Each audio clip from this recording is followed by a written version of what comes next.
Welcome back to Cosplay Alliance. I'm your guest host today, Chris Carthern, aka Cosplays by Shinobi. Sometimes, with great loss, you discover your true purpose. That's exactly what my guest did today. Let's catch up with Yuri Williams.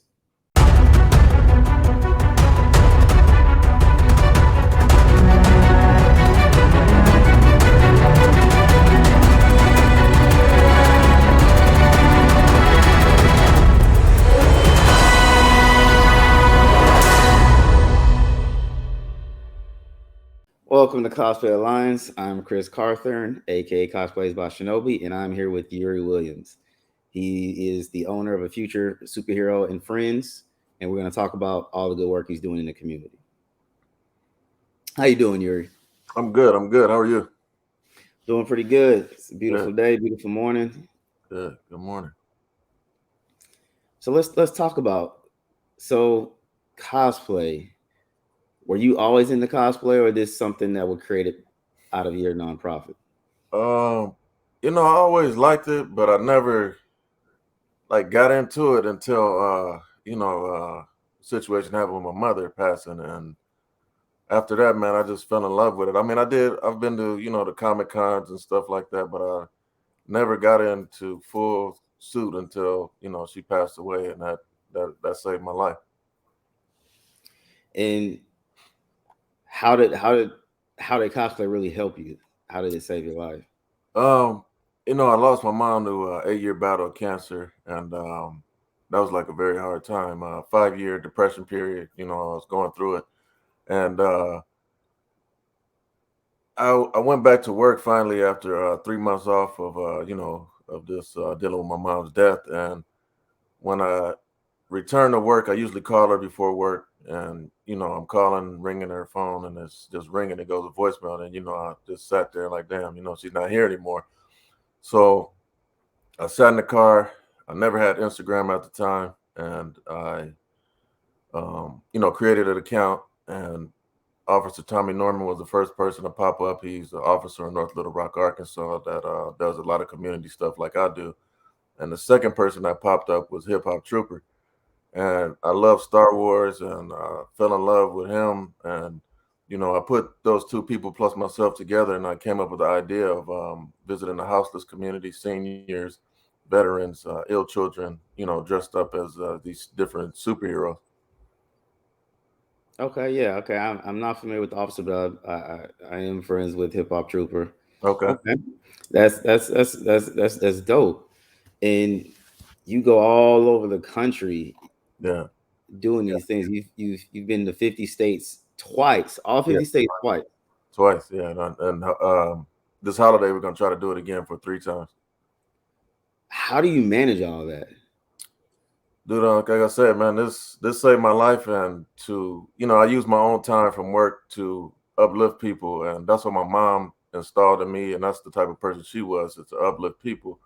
So I'm taking off 25 plus days just to suit up and go visit these children battling illnesses, life-threatening diseases, or just mentally ill, or any type of individual going through some or disabilities, any child that's going through something, even the houseless community we're going to visit as well, and just try to uplift as many people as I can on the way. Now, in the past, I haven't got a chance to do it, you know, during the pandemic and all. But in the past, I've done a little bit of that visiting children. Sometimes it can be a little bit overwhelming because you can see what they're going through, but at the same time, you can see how much you've affected their day or brightened their day or made them kind of forget what they're going through. Right. And how does that feel Dude, to be? that's the best feeling in the world, man. Like I say, that moment of time that I'm there, my job is to uplift these kids and even the parents, because I know they're going through the stuff just as well as the kids are, and that moment that I'm there, my focus is to make anybody in that room smile. Even though sometimes I got that mask on, and I'm just so full of joy that I'm crying myself just with emotion, because I know I'm making a difference, because you can see it in the kids' face, and their energy is coming off me, and I got to give it right back to them. That's amazing. So you started out helping the elderly. That was the first Well, the homeless was the for first. the homeless. Okay. Yeah. And so, how did the homeless take to the superheroes? Dude, they loved it, man.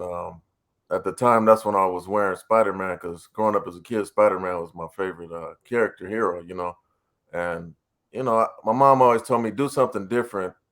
There are people out here helping the houseless community. So I said, let me throw this costume on and just go uplift them and make them smile. And what this did was bring them back to their childhood when they were a kid. Everybody loves Spider-Man and know who Spider-Man is around the world.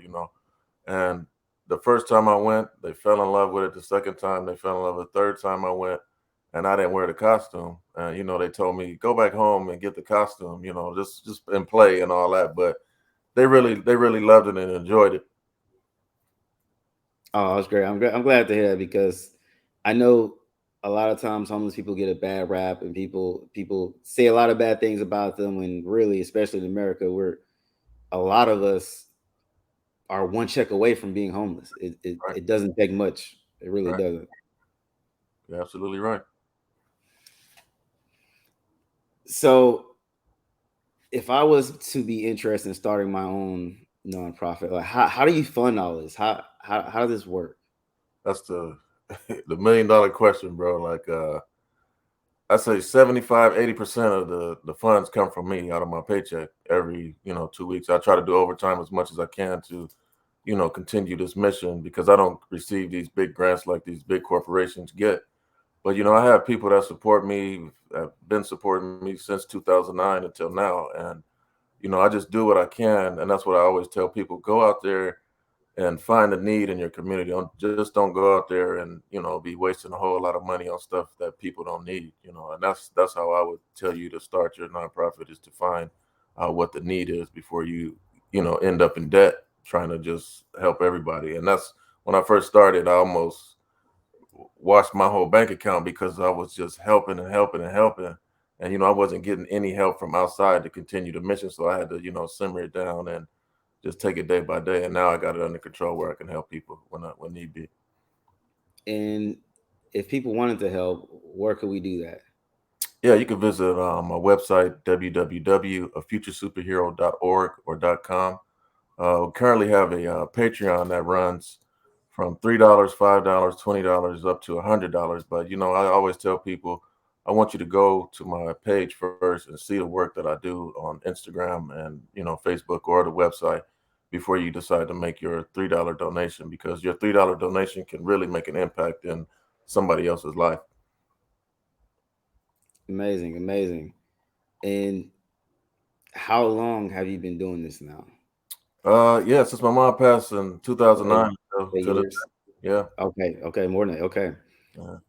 that's amazing. So through your loss, you kind of found your purpose. Right, right. That's. I mean, all my life I've been trying to find my purpose. I wanted to play professional baseball and basketball. That didn't work. I want to be a mortician. I currently work as a probation with the probation department as a juvenile correction officer. I love that, and I love just giving with this nonprofit, and that's all I want to do for the rest of my life. And I would be satisfied completely if I could just, continue getting funds to keep the mission going. Okay, okay. A future superhero and friends. How did you come up with that name? It was weird. I don't know. I thought of something like if I pass away, there is another future superhero in the works somewhere. Every day there's a future superhero being born. So I call myself a future superhero, and then everybody else that helped me are friends. So a future superhero and friends, and I just ran with that. Oh, that's amazing. And I agree with that concept because Spider-Man being actually my favorite character growing up as well. And the saying is anyone can wear the mask, and that's kind of what you're adopting with that. Right. I like that. Thank you. I've kind of studied your site, and you've done so many different things that are very interesting. I mean, I saw once you were giving away haircuts and facials uh, to veterans, stuff like that. Stuff like that, I think, go a long way, and it's really appreciative, especially people who served our country Right. and don't get anything in return for it. Yep. That's the truth. And and our out here in LA is the number one, houseless capital. And for those veterans to serve this country and to just be out there and not getting the services that they need, like, is really, really, really heartful and hurtful to them and everybody that is a veteran, and I just try to do what I can to uplift them and the houseless community in general, the seniors, veterans, ill children, just anybody in need, because we all are, like you said, one check away from possibly becoming houseless just ourselves. Right. Well, it's truly amazing. I mean, I can't imagine how much this effort this must take to continue doing this, especially while doing another job. You're traveling to 50 states. That's something that I don't know. Maybe I've been to like 12 states. So you doing 50 states also with a purpose. I commend that. I commend that. And I'm gonna support you. Hopefully, other people watching this will choose to support you because this is truly a good cause to support. I hope so, brother, because we're setting up a GoFundMe October 1st to Okay. fundraise for the 50 state tour. So every dollar counts. I tell people, even if you can't donate a dollar, a penny will add up. And I'm not trying to get rich or do any of that type of stuff. I've been that road, and I know there are people in need, and I just want to help as many people as I can on this tour. That's basically it. And do you have any advice for someone that's kind of thinking about where to start with? I know you said, find the need, but where to start with going about and trying to help in their community? Um, just get out there and see, like, you might be in the middle of some state that doesn't have a big houseless population. Get out there in some of these schools and volunteer and just do something to uplift somebody so they can pass that torch and give it to somebody else. That's what I feel like we are missing nowadays, because when I grew up in the 80s, it was just people on people loving on me, and that's how I became the person that I am today. Nowadays these kids are just stuck on their phones playing with these games and just texting each other, bullying each other, and all that stuff. And people are not standing up and trying to show positivity anymore. And that's my main mission, is to just show positivity. My pages, Instagram, is just full of positivity. So if you're having a bad day, just scroll through one of these videos, and I'm sure one of them will make you smile. That's amazing. So we've been going through a pandemic, still in the pandemic. How did you navigate the pandemic?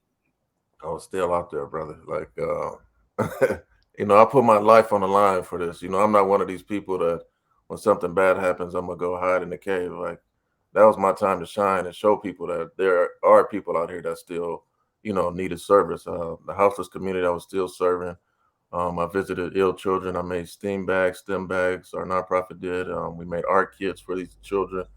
During the Christmas time, I drove up and down California coast because I couldn't travel to 50 states, and I gave children with disabilities or special needs or battling an illness, one of these baby Yodas, and I had the video there, and just some of these kids were just so full of excitement from getting that baby Yoda, because a lot of these kids were in the house during that pandemic and they couldn't go anywhere or do what they usually wanted to do, but that visit, that 30 seconds to that 15 minutes, was just full of enjoyment, and it just made me feel like Christmas was still here last year. That's truly amazing. That you're able to still get out there and do this work through the pandemic. Yeah, I'm sure it's greatly appreciated. I mean, everyone's mental health is, I'm sure, was even a little bit worse right, going through this. right. So And I mean, this doing this is just it since that day I had that depression, that 5 years. I haven't had depression since. From doing this, giving and putting on that costume, and like I always say, that costume and Instagram have saved my life, and I will continue to cosplay and cosplay for those in need. that's amazing, amazing cosplaying for a purpose. I appreciate that. I have found that you can just brighten anyone's day. I haven't really had a chance to brighten older people's day, so I elderly. So I'm glad to hear that that's also you're able to do that through cosplay as well. It's Yeah, always been about the kids for me, but that's just truly amazing. You can kind of take them back to their childhood, and they turn into a kid again. right. That's what it's about, man. You know, as a kid, that's when you had your good times and laughter and joy. You know, you didn't have to deal with bills and all that stuff. So it just brings you back to that moment, and then you just feel it, and hopefully it'll uplift you during that time. That's amazing.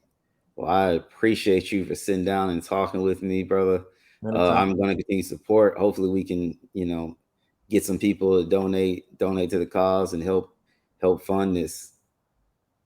Yeah, no, I appreciate that, man. If that our goal is to get 20,000, and hopefully we can do it. And I know if we don't get 20, we're gonna get 10, and we'll just do the best that we can with that, you know. But my mission and goal is to just uplift as many people as I can, and I hope you guys watching this can help me reach those children and seniors and veterans and houseless individuals. I appreciate what you do, Yuri. Thank you.